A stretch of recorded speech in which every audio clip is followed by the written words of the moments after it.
அசாம் மாநிலம் திப்ருகரில் பிரதமர் மோடி பயணித்த விமானத்தை அவசர கால விமான தரையிறங்கு தளத்தில் இறக்கி சாதனை படைக்கப்பட்டுள்ளது. அசாம் மாநிலத்தில் திப்ருகர் மாவட்டத்தில் உள்ள மோரன் புறவழி சாலையில் இந்தியாவின் வடகிழக்கு பிராந்தியத்தின் முதல் அவசர கால விமான தரையிறங்கு தளம் அமைக்கப்பட்டுள்ளது.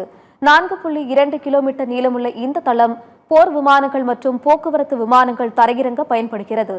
100 கோடியில் அமைக்கப்பட்டுள்ள விமானம் தரையிறங்கும் சாலை அசாமில் சீன எல்லையில் திறக்கப்பட்டுள்ளது.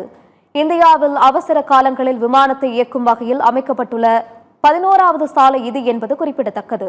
இதனைத் தொடர்ந்து போர் விமானங்கள், போக்குவரத்து விமானங்கள் மற்றும் ஹெலிகாப்டர்கள் இடம்பெறும் இந்திய விமானப்படை நடத்திய வான்வழி காட்சியையும் பிரதமர் மோடி கண்டுகளித்தார்.